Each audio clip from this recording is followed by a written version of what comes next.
On the whole, we'll see net outflows of close to around $350 to $400 million. This is as per a Nuvama alternate research note. So we'll keep an eye out on that. In terms of flows, it'll get skewed because of that. Zomato is one of the stocks that I pointed out earlier today as well that is expected to see some outflow. So India, as a basket, will see net outflow. So that's what could skew numbers on the flows picture and also maybe particularly towards the end of the trading session. All right, Nigel, thanks for that. So just a couple of seconds to go for market open, and we'll just look at indices and we'll get down to stocks very quickly. So what do we have? 24,812 is the pre-open end. It's slightly higher. 24,840. So absolutely flat. Nifty Bank is up about 0.25%. 55,680. Sensex is again flat like the Nifty. The small cap index is better, 1/3% higher, 17,946. And I think you will have the small cap index, the mid cap index, will come up on your screens. So it's actually neither here nor there. It's almost unchanged, at least on the headline indices. Mid and small caps, much better start. 1/3% of the mid cap index as well at this stage. Look at the advanced decline. It's 2:1, comfortably 2:1. But this is stuff right out of the gates, and things will settle, and there'll be reversals and reversal to reversals. So I think 30 minutes out, market breadth will be a better indicator. That's the Nifty heat map. 20 odd names are higher. Everything else is starting the day down. Surabhi. Okay, let's look at what's working and what's not. Index is completely flat. On the downside, Infosys about 1.5% lower, HCL Tech slightly lower, Tech Mahindra lower. So Tech, it's a down morning.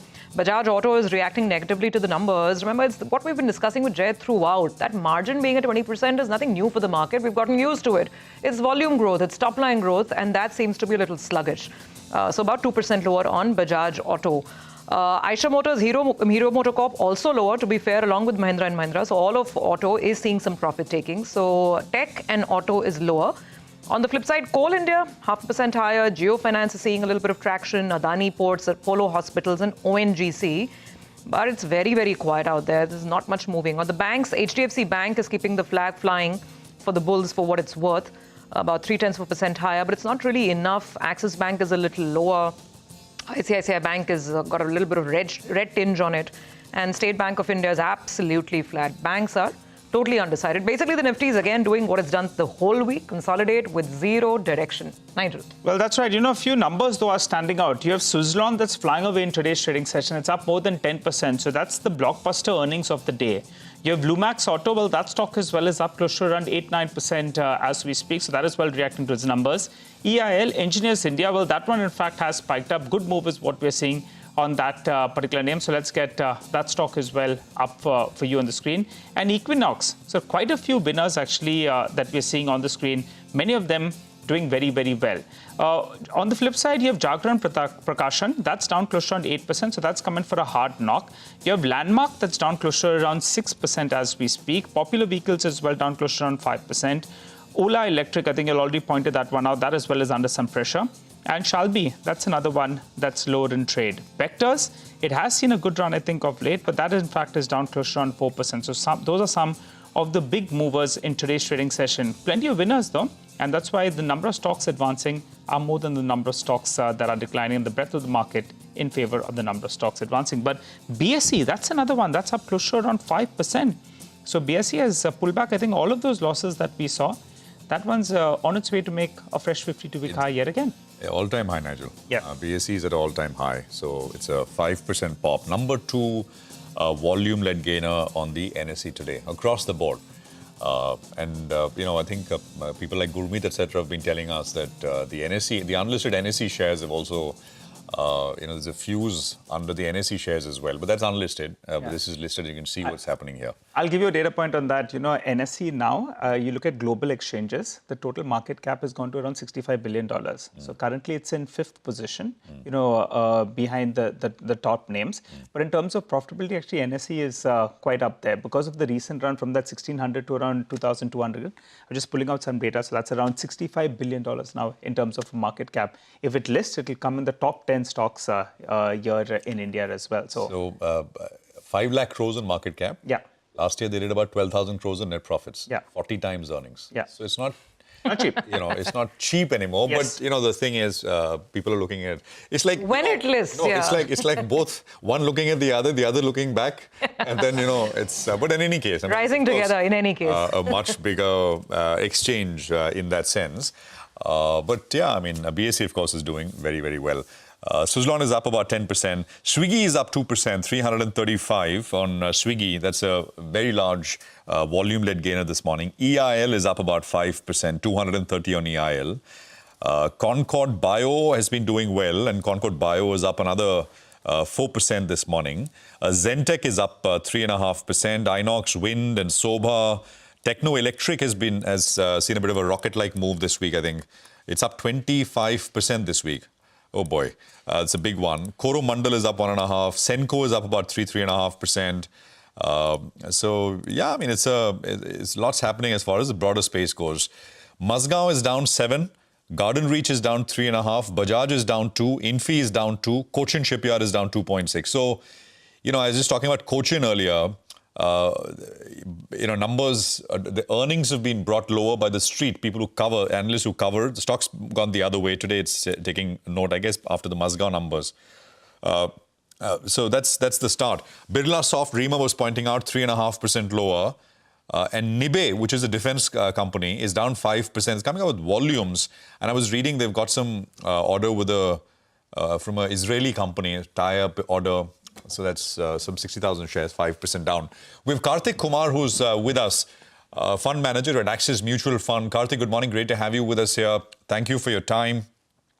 We've been in a bit of it's broadly been good. There's no two ways about it. I think, 6 weeks now at these broader markets with breaks in between, a week or two, but otherwise steady, and the direction has been north. What's your sense, Karthik, from here? Is there enough in the tank for the market to sort of keep pushing up, pushing higher?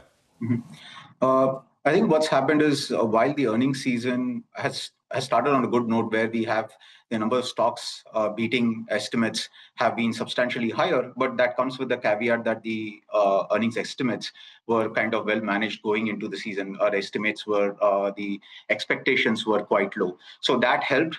Also, the fact that we had a correction previously, which meant that we had room for a rally.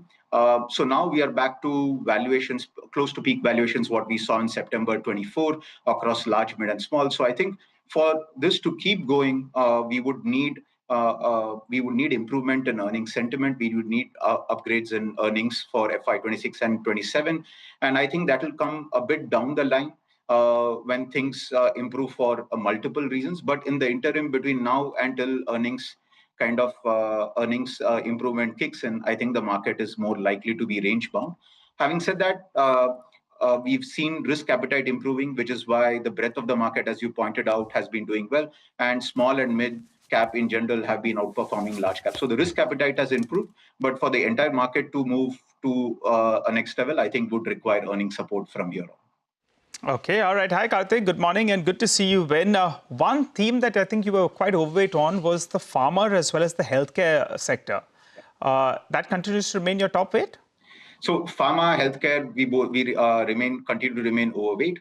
I think there it's a case of expectations as well. The sector had underperformed previously, given the uncertainty, especially policy-induced global uncertainty coming from US. And I think as that clears up and expectations there is more visibility around that, I think that sector should continue to do well, which is why we continue to remain overweight pharma in general. Overweight on pharma. Got that. Karthik, hi, morning. Thanks for joining in. So, what's the sense, if I talk about a broad strategy from here, because the global picture is still very, very murky. In general, the sense is that domestic macros are looking very good, whether it's the liquidity conditions, expected rate cuts, a bountiful monsoon. So, what's the best way to play the market, say, over at least the next 6 months, if you are to gear your portfolio to capture some of this, positivity? What would be your top plays or top sectors? From a style perspective, I would say what's happened over the last 4 or 5 months is essentially markets kind of penalize growth, because there has been why growth stocks, however you look at it in terms of expected growth, or if you look at earnings revisions, markets not really rewarded these stocks because market has been skeptical of the growth picture in general, given the uncertainty, especially emanating from US and tariff related uncertainty. But I think as things clear up, growth as a style will be worth looking at, because at the end of the day, the markets will reward growth, especially in an environment where FY26 and 27 numbers as of today still continue to be cut. As we've gone through the earnings season, the earnings has been cut by around 1%, which is not a lot, to put it in context, compared to some of the previous quarters. But still, I think markets will continue to value growth. So that's an area that I'd continue to look at. Growth along with quality is something that I would continue to look at from a purely style perspective. From a sector perspective, I'd continue to remain overweight pharma. We also have good exposure to financials. Financials, if you break it down into components, be it banks, NBFCs, or capital market plays, each of these buckets offer their own strengths in terms of be it valuation comfort or growth in case of capital market names. So those are the two areas we will remain overweight. And areas where we would remain slightly underweight would be consumer names, be it consumer staples or discretionary, largely because the earnings environment continues to remain tepid. The growth outlook also continues to remain a bit soft in the near term. We expect it to improve later down the year, given the various steps that you mentioned, the reasons that you mentioned. But when it happens, we'll relook at it. As of now, we continue to remain underweight those sectors. Okay, all right. Karthik, just hold on to that thought. We have some news coming in on Kiri. They'll be looking to sell the entire 37% stake in Dystar Global. You know, the stock actually is seeing profit taking. You'll be interested to see how things move from here. They're stated to get close to around $697 million. But keep in mind, yesterday it saw massive delivery-based buying, and the stock ended at the high point of the day as well. So that's why I think sustaining that up move that we saw will be interesting. In fact, as we speak, the stock is selling off. Because of the big move that we have seen in the last few days, it seems the street is already sniffing some kind of good news. And as we speak, a sharp downtick. I think if we can pull up a bar, you'll see that the stock has cracked big time just in the last 3 or 4 minutes from the time that piece of news did come up for you on the screen. Initially, you know, it was read positively, but that bounce has got sold into. Get an intraday chart, just today's chart. That will tell you a perfect picture of the way the stock has corrected, because it seems, just take a look at that. Yesterday, massive delivery-based buying, and the stock ended at the high point of the day. So it seems, at least as of now, there's a sell-on news that's playing out on Kiri Industries. Well, that said, Karthik, coming back to you, I think tech was a space that was looking encouraging a couple of months or so ago. But now there's plenty of uncertainty there in the United States. And also we've seen that the rupee actually has stabilized. Normally a weaker rupee is something that makes you more inclined towards tech. How are you all positioned now on tech? Depending on the funds, we are around neutral to slightly underweight tech. Obviously, the positioning would depend on the individual mandates as well, but that's largely how we are positioned. It's more a bottom-up allocation within tech, where we have comfort around some of the mid-cap names within tech, and specific plays in large caps as well. So it's more of a bottom-up stock play. The catch there is that while there is uncertainty, the sector has already corrected a fair bit through the year. And the expectations are also not very rosy. So in that context, things at least have a low base. So that's something worth looking at over the next few months. Okay. Finally, just a word, Karthik, because next week it's the RBI policy, and one is still expecting more rate cuts this year, right? On financials, what do you like the most, and are there any segments that you would avoid? I mean, for instance, let's say capital market plays. I don't know if you still think there's more upside, but just give us a broad overview of what you're doing here. Lenders and non-lenders, both. Okay, so within financials, we like large private banks, and we also have exposure to NBFCs. And within capital marketplace, as you touched on, we are quite selective because valuations in some of the cases are quite rich. So it is very specific at this point, and it is not as broad-based as, let's say, 3-5 months back within the capital market space. No, absolutely, and it's a space which, of course, has done so well, and really a consensus kind of overweight for many in the market out there. So I just want to quickly look at a few other names. Seems like it's turning out to be a bit of a PSU move as well, right? I mean, so just look at these names. EIL was not there in the mix when we started in the morning. It's up 8% now. EIL. It's got large volumes for this point of the day. I don't see it very often here. The other one is MMTC, 8% up. It's the fourth largest volume-led gainer. That's why I'm saying these are not names you're used to seeing at 920, 925 with these kind of volumes. So EIL and MMTC are two names which are coming through with large-sized volumes and gains as well. Olectra saw a bit of a dip on adverse news flow. It's back up about 4% right now. There is Newgen, which is up about 3% or so as well at this point in time. So that's the broader kind of picture that we are working with right now. Within Karthik, within the pharmaceutical space, and we had one company from the CDMO API, Cohance, earlier on earnings. Anything you like in particular? We are looking at more generics and APIs focused on US, and there are a couple of companies there where we have reasonable exposure domestic markets. So that's the space that we are looking at, and some hospital names in there as well. Okay. We'll leave it there. Thank you very much, Karthik, for joining us. Appreciate it, and good speaking with you. Now, the Finance Ministry has told the Reserve Bank of India to ensure interest of small gold loan borrowers are not impacted by the new draft guidelines. My colleague Sapna from Delhi is joining in with this important story. Sapna, good morning. Yeah, morning, Prashant. So I think this is a kind of not exactly a pushback by the ministry, but it's important to note that their internal views to the regulator have actually been put out in the public domain. I suppose the sensitivity of the matter is such because there are so many small ticket, borrowers under the scheme that the government has deemed it fit to bring it out in the public domain quickly and ensure that whatever guidelines are finally formed up by Reserve Bank are in sync with the kind of feedback that the government has received. And very important, Prashant, all of this has been reviewed at the finance minister's level.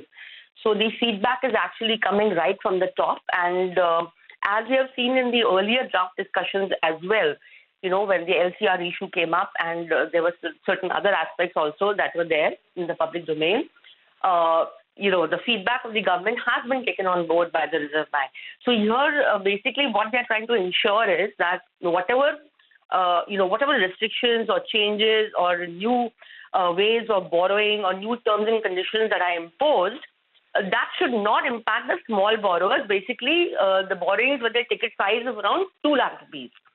And this is also a common kind of a benchmark if you look at a lot of other government schemes which are ongoing. For example, the Kisan Credit Card say, loans up to 2 lakh rupees should have, a higher interest subvention, for example. Government is just trying to ensure that, whatever the guidelines that come in the final shape, sorry, excuse me, they should not impact the small customer. That is the small borrowers. That is their exact focus, and that's what they're trying to ensure. All right. Okay, Sapna, thank you. Thank you very much for that. That's an important update. And, thank you for putting that on the table early up in the morning. So watch this space for more regulatory action on the gold lending side. I want to say one thing, Surabhi. So the thrust of what Sapna put out seems to be, if you had to really simplify it through the stock market lens, this is positive for gold finance companies. Because, they're saying, what are they saying? They're essentially saying, do not impede on the small borrowers who use gold as collateral. And they form the bread and butter of the customer base of a lot of the gold finance. So for gold finance companies, actually, if anything, if you had to sort of, distill it down to incremental positive or negative, this is positive. Go on. Okay. All right. Well, back to earnings then. And the next company on our radar is Bajaj Auto. Q4 results were very steady. They were in line with street estimates, and margins continue to remain above 20%. And this is actually for the 6th straight quarter. Let's take the discussion forward with Mr. Rakesh Sharma, Executive Director at Bajaj Auto. Mr. Sharma, good morning. Thank you very much for joining in. And let me start by complimenting you and the team. I mean, 20% plus margins, 6 quarters in a row, through all the ups and downs of the economy and, currency and whatnot. So kudos to you. Now, that's the good. But my first question is going to be on the challenge, which everyone's talking about in the market. And that is, volume growth and market share. Market's very happy with your margins, no problems. Everyone's saying, what about more volume growth, more market share? Because in your bread and butter segment, the 125cc plus, there has been, a couple of basis points dip in market share in FY25. So what are you doing about it now? And what's your expectation on both volumes and market share in FY26? Good morning. And yes, thank you very much for your generous comments. And to also keeping the margins steady when the electric business is growing from like 10% to 20% of our domestic revenues also required some management. And you have rightly highlighted one of the important areas which the management is focusing, which is the market share in our core focus area, which is the 125cc plus segment. We are hungry for more. There is no doubt about that.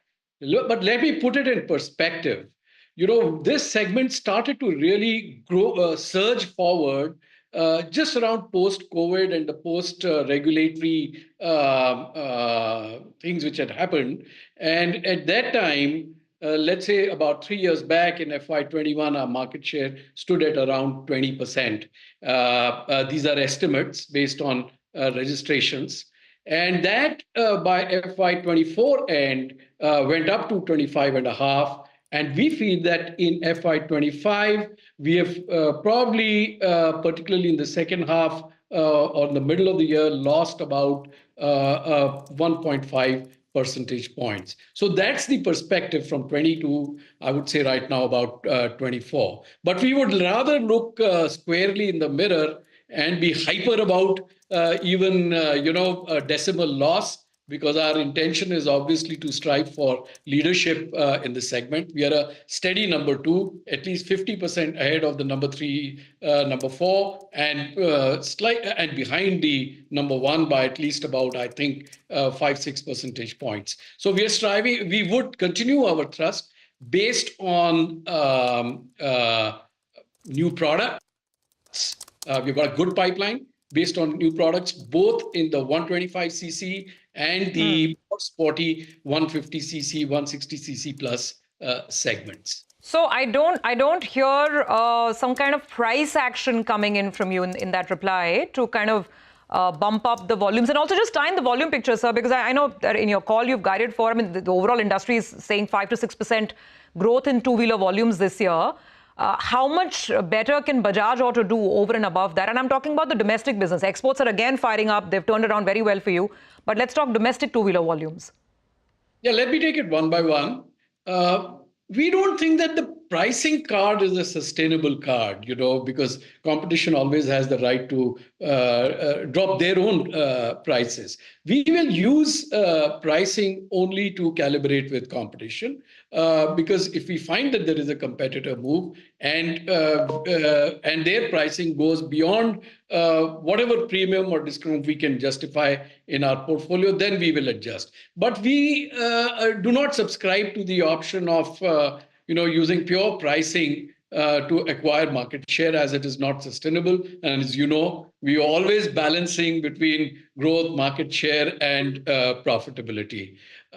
So going forward, I would say from an industry outlook, it's looking like what it was in FY25, which is about 6%. Quarter 1 last year was 11%, then that dropped down to 2% growth. Then the festive was very, very bright, particularly October. And quarter 4 was, mildly negative, minus 2% or so. Registrations came in negative. But overall, the year was about 6%. I think the same pattern is going to continue. we are going to see this kind of a growth, but that growth might come in very, very different shapes and in very different regions. But how much above industry, sir, but how much above industry will Bajaj Auto grow at in terms of volumes this year in two-wheelers? Yeah, I was coming to that. One thing is, which has held steady, is that the 125cc plus segment has outperformed this 6% growth. It'll probably be between 8 to 12% growth, and we would be looking at growing faster than that. Okay, so 125cc industry-wide is growing 8 to 12%, and Bajaj would want to grow even better than that. So one more point on 125cc plus. That means 125cc plus. Yes, which is your core segment, which is your target addressable segment. So you should be growing more than 12%. 12% is industry growth. Bajaj should be growing above 12% this year in that particular segment. Got that point, sir? Just very quickly on KTM, because that's a sort of strategic move that seems to be shaping up as well. Since we're talking, motorcycles, I think the intent is very clear that Bajaj Auto wants to take now, ownership. You've made several moves towards that.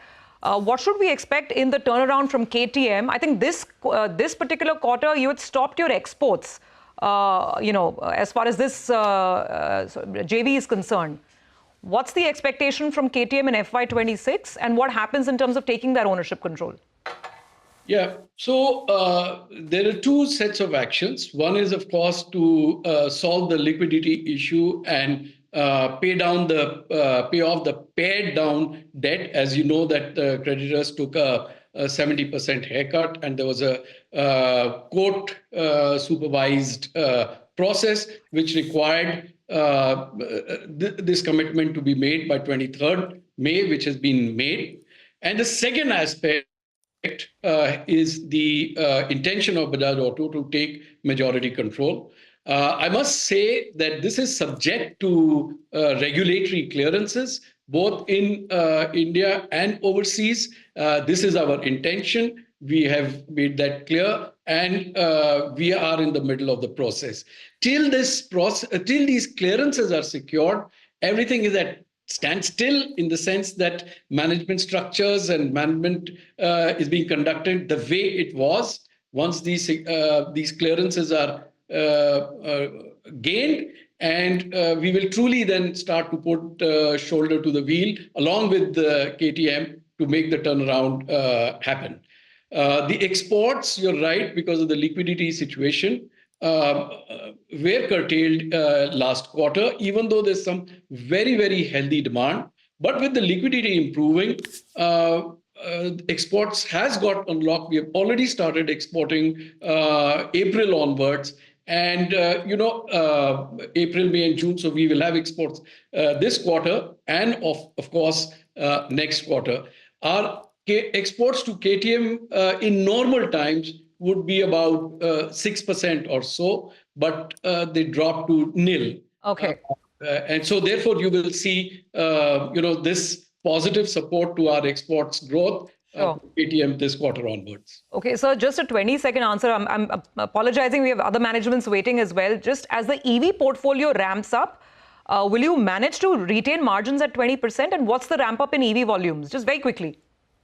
Well, the EV volume should ramp up. The margins are a consequence of many things. We will have to, our intent is to keep managing dynamically, but the dollar is the rupee is appreciated against the dollar. There is some marginal headwinds when it comes to the commodity and the material cost inflation, and we have to watch competition. The intent is to keep the margin steady, but there are some headwinds, particularly from the currency side going into the quarter. Okay, so we'll watch out for them. Thank you very much, sir, for joining in. Good conversation.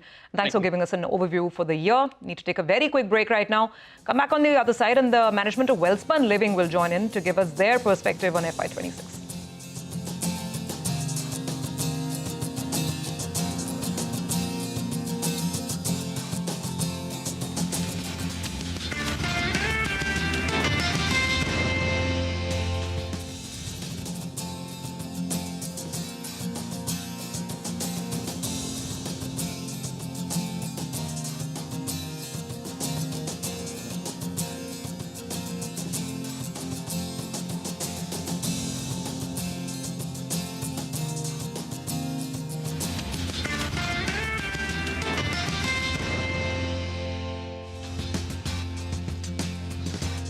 Welcome back. This is Corporate Radar, and as promised, let's get straight to our next management. Welspun Living reported a muted showing in the past quarter. The year on the whole as well was a little bit subdued, a little lower than what the management had guided. Ms. Dipali Goenka, the Managing Director and CEO at Welspun Living, joins us on the show. Good morning, Ms. Goenka. Thanks a lot for joining in. Well, let's talk about a couple of numbers and the outlook for your company. Now, your top client, one of your top clients, Target, they have cut their full-year guidance. While the Walmart CFO, they are talking about price hikes because of tariffs. In this sort of challenging backdrop, for your company, what kind of revenue growth can you deliver as well as margins? Let's get both these two numbers out and we'll delve a little bit more. So hi, Nigel. Glad to be here. I just wanted to give a perspective here that the markets are going to be dynamic, and we all know that the global landscape looks very, very uncertain at the moment. It's a matter of, a couple of maybe quarters when we'll get a clear visibility of where we stand. Consumers continuing to go to buy. There might be a kind of a dip of around a couple of, percent where they'll not buy that much, the discretionary spends. But this could be just an uncertainty for a couple of quarters. I think that's what we are seeing as a world. However, when I talk about us as Welspun and I talk about India, India has a great opportunity. Look at, the FTA that's happened for UK. That's a great opportunity. And with Welspun as well, our portfolio has increased to around 35 to 40% on the rest of the world, apart from United States of America as well. So I think I'm looking at both sides as well, because there's an opportunity to grow markets in UK, Europe. FTA is just right around the corner. And that's where I think could be a great opportunity. India, you started seeing the green shoots in the terms of consumption. So definitely that's what we are actually looking at. All right. You want to give us a number? What would an aspirational revenue growth be for the year, as well as outlook on margins? You know what? That's going to be something I really cannot, because I think quarter one, quarter two is going to be very dynamic at the moment. Okay, all right. Your exposure, let's talk about what you just spoke about. Exposure to UK, I think, is a little south of 10%. I think it's around 9%. Yeah. How do you see revenue increasing post this UK FTA? And also, since you're sounding quite optimistic, have there been increased inquiries from the current as well as new clients? This whole aspect of being, having a back foot as a country from Pakistan and Bangladesh with a kind of a delta of around 12%, actually India stands to gain. So while we can say that we were growing at, like a 9% kind of a market share, or of our pie in the terms of UK, but this actually gives us a delta for a huge kind of product portfolio that Welspun makes. It's not just going to be bath towels, but sheets, bedding, rugs, carpets, flooring, advanced textiles as well. So that's the kind of a landscape that we see, and it's a huge opportunity.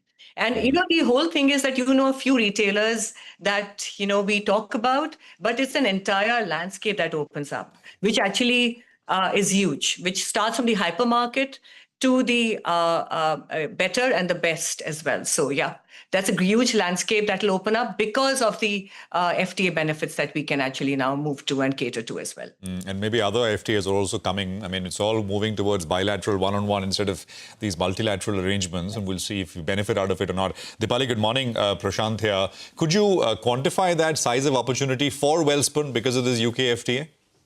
Quantification, if I talk about, is not something possible. But I think when I talk about, in the terms of a top line and where we are today, we can actually definitely see this market share grow. And I think when we used to talk about earlier, US used to be around 80% today in that big pie of ours that we have of over 10,000 crores now. I think US is now around 60%, and the rest is the rest of the world and India as well. So that's where you can see this grow. We have a North Star of around 15,000 crores that we're targeting as we go forward. So yes, you can actually calculate what it could be. So FY28 guidance sticks to that you're approximately $2 billion, 15,000 crores of revenues with around mid-teens margins, 15-16%. Is that correct? FY28. Absolutely. And where brands will also play a very big role as well. Let me also tell you that, because right now today as well, we are around, contribute around 15% of our top line with our brand portfolio that we have. Okay, all right. I wanted to ask you a couple of more questions with regard to this top line itself. The flooring business, that's a little disappointing, right, Dipali? I'm sure you would have liked to scale that up a little bit more. Yeah. How do you see growth for the floorings division move up? And also on advanced textiles, it's still a smaller part of your business, Yeah. but giving you very good margins. Yeah. So what's the guidance on both these two segments? So I'll tell you one thing. Let's talk about flooring first. And yes, it has degrown this year. But I think the opportunity here really plays strong in the terms of even hard flooring, because here is where the China Plus One is literally playing right now. So definitely that's what we are seeing in the terms of a hard flooring. Now, when we talk about the soft flooring here, the opportunities have opened up, not only, where we talk about now we have the home improvement retailers in America, in United Kingdoms and Europe now with the FTA happening, that again will be a huge opportunity. Hospitality, and also the commercial space in the United States of America. India, actually, we have grown by 12% this year, and that again holds a very good opportunity here. It has been a very steady kind of a growth that we've seen. But I think, having said that, this is one of the most modern plants and only plant in this side of the world. So definitely, we are going to take that little burn and grow at a steady state. When we talk about advanced textiles as well, I think I can tell you now, we are moving upstream in the terms of innovation. Apart from spunlace now, we are looking at an opportunity to sell jackets, which are like, innovative jackets with one of the big retailers in Europe. We are also looking at wipes, dry and wet wipes in the United States of America. That again is a huge opportunity that opens up because of the other countries. I think India gets that edge there as well. Okay, give us a number though. Advanced textiles, currently I think it's doing ballpark 500 crores, if I got that number correct, with margins of I think more than 20%. Yeah. Where does this number go? Because you're saying it's a big opportunity, but you're falling short of numbers. So in the next 2 years, where does advanced textiles go? And what kind of a revenue growth can we see for the floorings business, say on an average for the next 2 years? These two numbers and we'll wind it up. So I think the flooring, let me start with flooring. Flooring, we've actually looked at a growth of, with the kind of right now, the capacity is at 60%. We will grow it to around over 2,000 crores. That's where we see the flooring business go to. Our advanced textile will go to around 1,000 crores in the next 2 years. The opportunity here will be to add on more value-added products rather than just doing commodities. And that's where, we will see an advantage. This quarter, we clocked a good margin of around, say, 18 to 19% in advanced textiles. So I think you can actually look at that we can maintain this along with adding on more value-added products in advanced textile too. Dipali, I'll tell you, it's a true story. By the way, the flooring is really cool stuff. Stick-on flooring and a lot of the, but I think maybe it needs a little more awareness. You need to spend more. Yeah. I'm suffering nowadays with a lot of work happening around me at my home. So I've actually sent suggestions to my neighbors to use the stick-on flooring and not go, To let us know that. banging. So we'll be there. I think all right. Thank you very much, Dipali. Great speaking with you, and good luck with all the businesses that you're excited about. Thank you very much. Thank you so much. Okay, let's just now take it to our next management, which is with us. And this is Samvardhana Motherson, which reported a healthy set of numbers. Revenue growth came in good. Lower tax expenses added to their profits. Let's discuss this more with Pankaj Mittal, Chief Operating Officer, and Kunal Malani, Chief Financial Officer at Samvardhana Motherson as well. Pankaj, thank you very much for joining us. Kunal, thank you very much for being here as well. Prashant this side.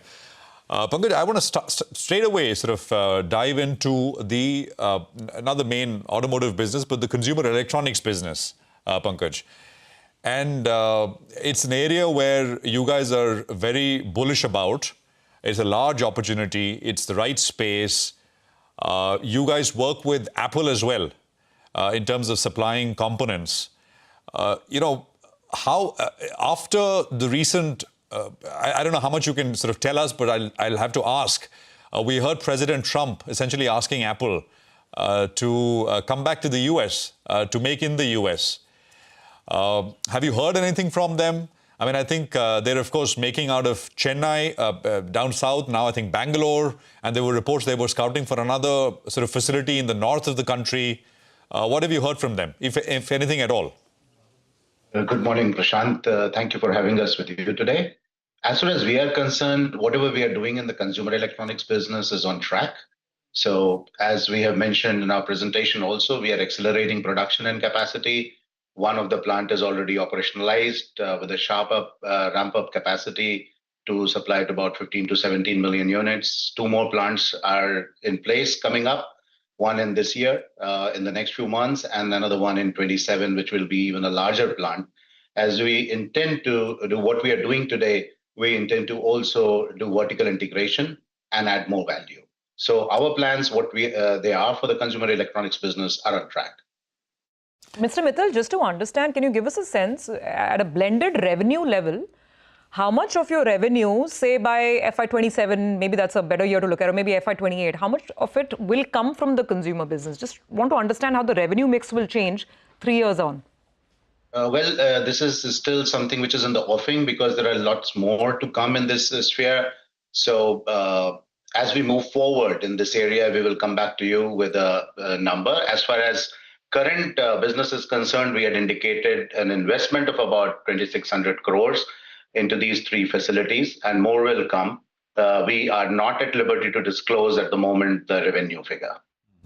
You know, you said that there is enhanced engagement, new product evaluations are underway, et cetera, et cetera. With regards to, of course, the customer that I mentioned, is there any? It's all on track, sir. Have you heard anything at all? Or will, in your assessment, even if you've not heard, do you think exhortations by the president in the US will slow down plans to make more here?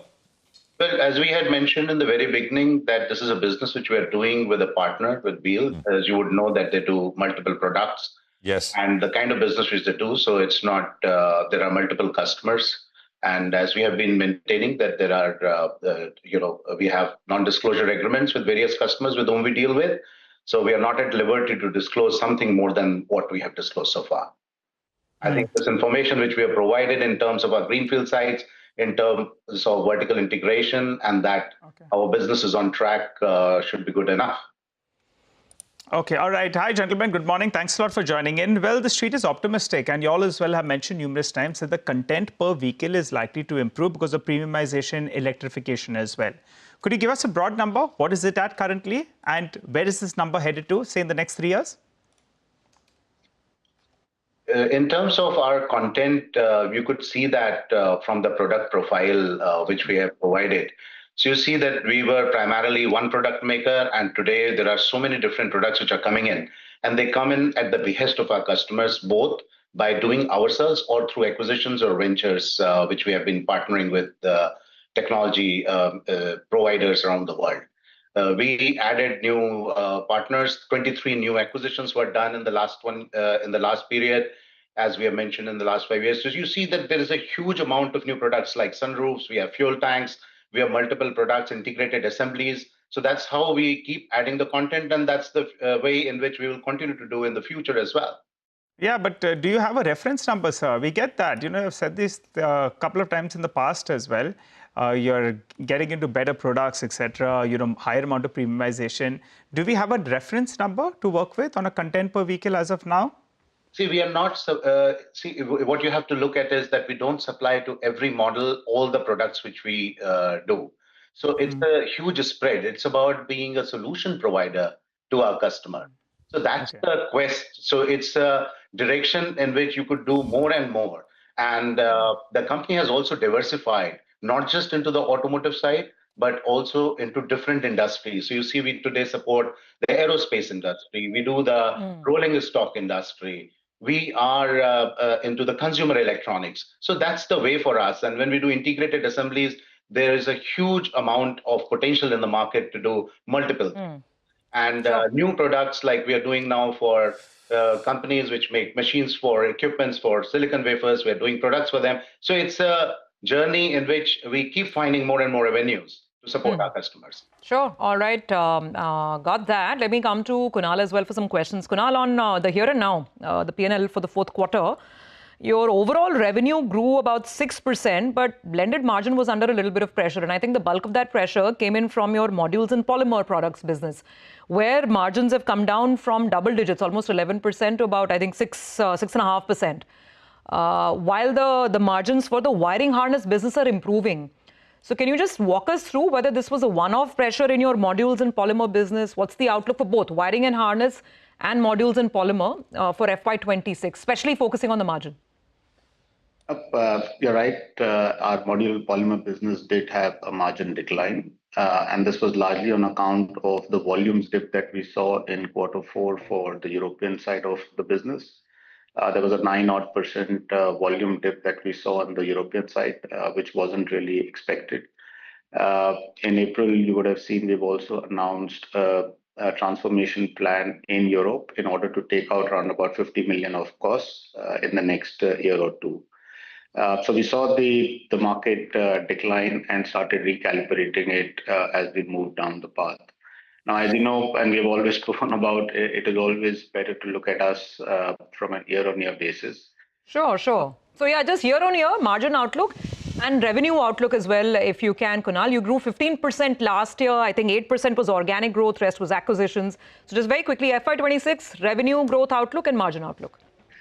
I think one on the revenue side, we should do better than where we are in FY25.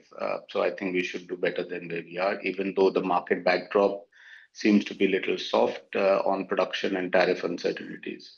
When we look on the margin, we've always said don't look at the percentage margin because there's a lot of moving elements on account of commodities, etc. So on an absolute basis, we still hope to deliver a better result than FY25. Absolutely. Just one last question here, Pankaj. I think you've said that you are open to customer-supported M&A. There is also this news flow around Marelli.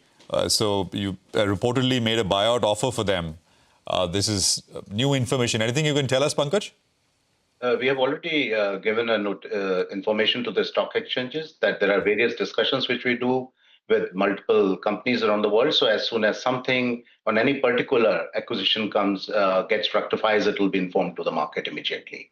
That's the standard answer, and I think you would give us nothing less. But would give us something. I mean, so you are obviously talking in that sense, right? And should we hear something soon? We talk to multiple companies. So, M&As are something where unless and until something gets rectified, very difficult to say something. Yeah, and you've done a string of acquisitions over the years, lots of them around the world. Pankaj and Kunal, thank you very much for joining us. It's a pleasure having you here on CNBC-TV18. Good luck, and I hope to speak with you again soon, especially around news flow coming through with regards to the consumer electronics business. Apple, as I began the conversation by saying, being very closely watched for any signal if they or other global large companies slow down their plans to build more here. We'll take a quick commercial break here. We're going to come back and we'll focus on one of the top gainers of the day today, Suzlon. Stock, the last I checked, was up over 10%. We have the management with us right here in the studios, Mr. JP Chalsani and Himanshu Modi, both here in just a bit on the other side.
Welcome back. As you can see, the next company on our radar is Suzlon Energy. We have the management right here with us in the studios, and it's been a blockbuster quarter, a great solid end to the year for Suzlon. Stocks right now is surging almost 10% higher last time I had checked.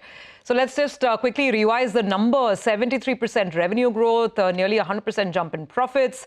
So let's find out what's working for the company and what the outlook is like. We have the company's CEO, JP Chalsani, as well as CFO Himanshu Modi right here in the studios to talk about the performance. Gentlemen, thank you so much for joining in. Great to have you on. What a blowout performance. I mean, top line and bottom line. I'm just looking at where you are. I think the wind turbine generator order book is about 5,555 megawatts. As of May 25, deliveries have been fantastic. Mr. Chalsani, I mean, tell us if this blockbuster performance kind of continues into FY26 also. Yeah, I don't call it as a blockbuster. If you say that the last 24 months, quarter on quarter, we have been working hard to consolidate in various areas. You're seeing us doing that on balance sheet. You're seeing that doing an order book. And in fact, today we sit with 2,000 crores of cash instead of a debt on the book. And then we worked on organization, people and leadership. And that's what is actually showing the results today. Okay. So I think this is a result of, you're seeing it's quarter to quarter. It's not just suddenly jumped up. Even in the quarter three, if you see, we've done well. We reach a stage where now we believe that, yes, we are now in a position to continue to have this growth and then meet what are the stakeholders' expectations from the sector and from the Suzlon. So what's powered the performance in Q4? I think one is higher than expected deliveries. Most estimates on the streets were lower than what you've actually accomplished in terms of just more deliveries. And then the margin performance is also what the street really likes. I think the gross margin itself has gone up. So Himanshu, you want to comment on this, on what's driving the margin and whether this run rate of deliveries is continuing in this year as well? So clearly, the larger theme that at play is, which we maintained all the time, that the economies of scale have now started to kick in for the company. It's early stages still. We've seen Q3, we saw some early signs. Q4 has, of course, seen, as a report, good gross margins on the WTG division. We've had about 23.6% gross margin on the WTG division. And we've always given guidance that close to 20%, but we've been able to exceed that by about 3.5%. And I think going forward in FY26, we are confident that we'd be able to maintain those margins for the WTG division at the gross margin level. 23% gross margin. Yes. Got it. All right. Hi, gentlemen. Congratulations on a solid showing. Let's talk about the industry first up. There is that fear with regard to installations. I think for the last year, the installations moved to around 4.2 odd, if I got that number correct. For this year, for the industry, what kind of installation numbers are you looking at for the industry first? Yeah, for the industry, I think we've been growing consistently. Yeah. Like if you look at FY24, it was 3.2 gigawatts, and we had a 28% growth in FY25, moved to 4.15 gigawatts. And then our expectation is that in FY26, the current year, it would be 6 gigawatts plus. And then this will keep, I said that last time also, it will keep going up, and then we should peak around 9.5 gigawatts. And the target of 2030 of 100 gigawatts, fine, we would be somewhere closer. I mentioned last time we should still be closer to that. So therefore, we'll continue to see the growth in sector as well. Okay. At this year, we're expecting 50% growth compared to last year to this year on the capacity additions, purely because the issues what were on the ground in terms of the land, in terms of the evacuation are getting sorted out. I'm not saying they're sorted out. But they're getting sorted out. But they're getting sorted out. So therefore, you would see the traction. In fact, as we were talking some time back, in April itself, first month of this year, we did 1 gigawatt, which has never happened. Okay, all right. So that's for the industry, right? 6 gigawatt. Now, will you all maintain your market share? I think, sir, you know what's coming next. Last year, you did around 1.55. This year, just going by mathematics, last year it was around 37% from Suzlon. So 35%, is that a ballpark number we should work with in terms of as a percentage of the 6 gigawatt? No, 6 gigawatts is a commissioning. Yeah, commissioning. So, and then 1.55 gigawatt, what we're talking about is supplies. Yeah. So the obviously, for the first time in our history that we gave a guidance saying that in FY26, we will grow by 60% minimum across the board. So that is not just giving a guidance of a number, and we are able to give a guidance for the first time, shows that we are now well prepared as an organization to see the future. And we would continue to grow, and we would continue to maintain that market leadership. We are pretty sure. So on the numbers wise, I'm not going to give exact number, but we said that 60% is what growth will see. 60%, just to clarify, I want to understand this. This is a 60% growth guidance across several parameters, deliveries, revenue, EBITDA, all growing at 60%. Yeah, except the commissioning, which would be 3 to 4x. Right. Not just 60%. Okay, let me, gentlemen, morning. So while you continue to execute, is the sector also growing, or you think it's, I mean, power demand has been kind of weak, right? I mean, this year, the last year, maybe it'll pick up over a longer period of time. And the second point is, we've been hearing more and more that PPAs, there are lots of delays in terms of PPAs being signed, is exactly because of these reasons. I mean, there needs to be demand revival. Is that a problem at all? Yeah, I think Prashant, the demand being there or not being there is a bit difficult situation in power sector to understand. There is a demand in terms of energy. There's a demand in terms of megawatts. Okay, these two are two different things. If you look, because generally people are commenting today, in the daytimes, during the solar hours, we are seeing the demand not being there. In fact, the supply being more than the demand. Correct. Okay, that's the reason you're seeing in the exchange, the prices have come down to zero. Not only that, the grid frequency is going up during that period of time. But having said that, in the evening peaks, we are expecting shortages, continue to expect the shortages, and that's growing. Even if you look at on the exchange, it's growing. So when you look at even the energy demand is expected to grow around 5.5 to 6% energy demand. So therefore, there is a demand. It's a question of at what point of time in a day in your load curve, what you need. So therefore, there could be a subdued demand for solar, but there will continue to be demand for the products like combined solar, wind plus storage, or the wind plus storage. That will continue because during the wind generation hours, the demand is growing. And that is reflected in the prices. There is no issue with, I mean, there's storage there as well, right? I mean, what you're saying is when the sun is shining, I mean, there is enough demand, there is enough supply, so prices are low, but then peak later evening hours is when the demand picks up and... Yeah, it's exchange shows those prices. Yeah. So therefore, I think it is nothing to do with the solar or a wind or the storage. You have, in our country, we have a demand in a particular pattern. Okay, and you need to come out with a product which meets that load curve. So that could be the solar plus storage plus wind. It could be wind plus storage. It could be different things depending upon which state has what sort of a deficit at that point of time. The demand is there. Energy demand is there. So energy-wise, we have continued to grow at 6% level. There will be demand. There will be products which are different from the pure solar sort of thing. And there will be products which will have a combination of wind, solar, and storage at different levels, depending upon who is asking for what product. You have to design your product for that. Today, we talk about FDRE. There are 8 to 10 different types of FDRE. Okay. It's people talk about FDRE, but there are 8 to 10.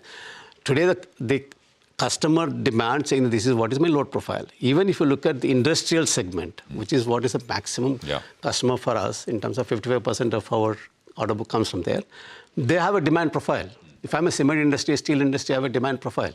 So as per the demand profile, you design what capacity is needed in what combinations. That's going to be there. And it will never ever be in our country, if you're assuming that we'll continue to grow, and from fourth position to third position to second position economy. It's only the rate of growth I was referring to. I mean, rate of growth of energy from the electricity point of view, in million units point of view, there'll be at least 5.5 to 6% growth every single year. Okay, just very quickly, the 60% growth that you're talking about and the improvement in deliveries and the commissioning, which could be 2-3x, you're saying. I just wanted to understand, where's the bulk of the demand coming from? If you look at our order book today, the significant portion comes from C&I, which is about 55% of our current order book. And the second one, which is growing, which has grown significantly during this year, is a PSU segment, which has now grown to 26%. Then you have the big portion of bid PPS. That's the reason where we talked about PPS not getting signed. But that's about 20% for us, 20-21% portion of it. So that's how it is. So therefore, the PSU segment is growing, and the C&I segment is growing, and we will continue to grow. We will continue to grow. Okay. All right, gentlemen, thank you very much for joining us today. Great to have you in person, and good luck. It looks like a solid year ahead for Suzlon. Thank you so much. Thank you. Thanks for having us here. Thank you. Thank you. Thank you.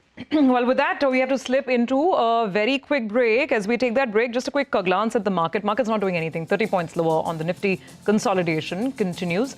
We take that break, and coming up on the other side, our special segment, it's the economy. Lata today gets chatting with Ramesh Chand, member Niti Aayog, on the impact of early monsoons on the Kharif crop and the impact of MSP on rural income and the state of the upcoming Kharif season.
Welcome to It's the Economy, an important topic today. The Indian Meteorological Department has raised its monsoon forecast for 2025 to 106% of the long period average, up from 105 that it forecast in April.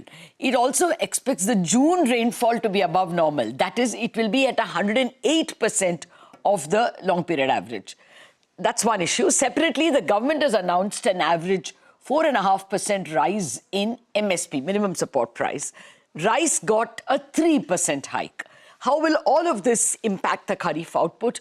I have with me Dr. Ramesh Chand, member agriculture of the Niti Aayog and one of the best agri-economists in the country. Dr. Chand, really appreciate you giving us time. Thank you very much for joining us. Thank you. Well, first up, sir, early rains.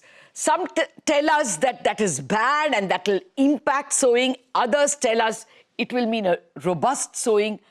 Your thoughts?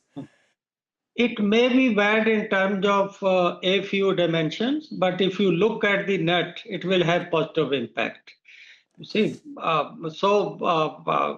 has happened after a very, very a long time. So we do not have historical data to support that that this kind of rain will have particular kind of impact. But from the experience, otherwise, that you will find that evaporation is less, water stress will be less, and effect on animals when there is not temperature going to 44, 45, you find that productivity of livestock is different. So I feel that overall it will be net positive. Oh, overall it will be net positive. Is there any specific areas that will benefit or crops that will benefit because of early rains? Geography or crop? Yeah. You see, already the date of arrival of monsoon in Kerala and some parts of southern India, western India, where you get pre-monsoon kind of rain. It is only that central North India, the date of arrival is still very far. So in those areas, somewhere you find that it is a week early, somewhere you find it is 10 days early. So it is likely to give a longer growing period to the crop. And also in terms of quantity, in many years we have seen that in the beginning, a little bit rain will come, it's not adequate, farmers are not sure whether they should go for sowing or not. This time, those type of uncertainties are not there.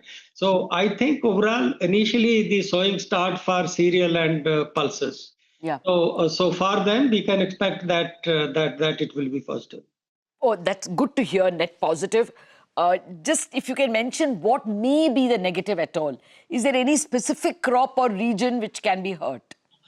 Not in terms of crops. Some people just in general say if the temperature doesn't go to its normal level, there may be some nematode development in the soil, some pest insects in the soil will remain. Those kind of things some people say, but as I mentioned to you, that we do not have historical data to. Fair enough. No, fair enough. So if there was any data or evidence available, you would know it. So we are primarily going by what you say, and that is net positive. That's good to hear. Is there a likelihood of higher output because the overall LPA, long period average, is 106%? Certainly, again, there we have historical data that there is a positive relationship between the amount of rainfall and growth rate or performance of agriculture sector.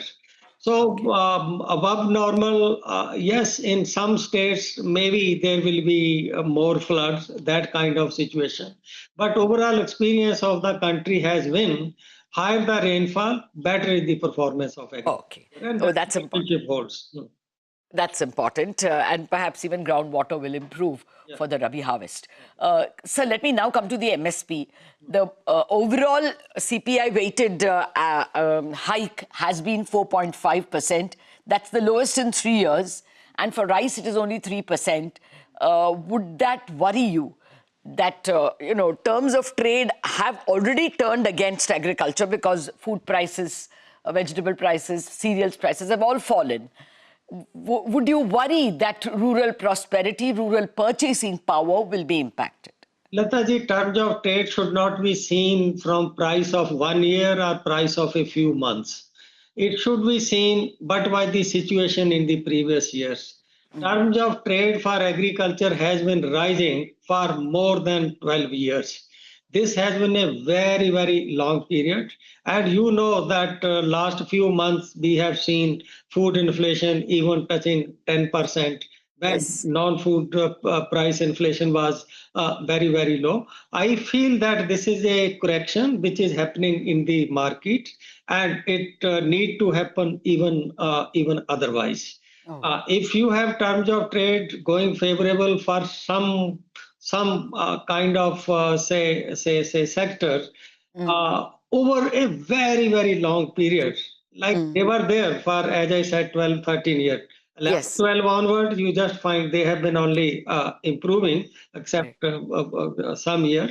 So it is important for balanced growth of economy that terms of trade come back to the balance.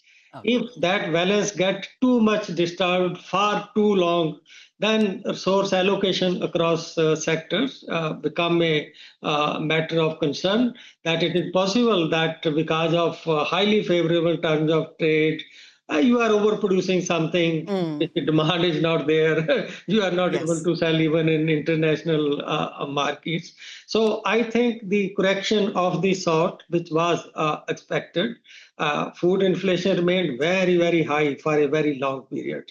So it is now from last 3-4 months, we are having within the comfortable zone. That gave otherwise policy space to RBI and to the government to do other favorable things for different sectors. Yes, that's a great point, sir, because ultimately governments, if they take away from farmer to help the consumer, they have to balance very delicately between the food growers and the food consumers.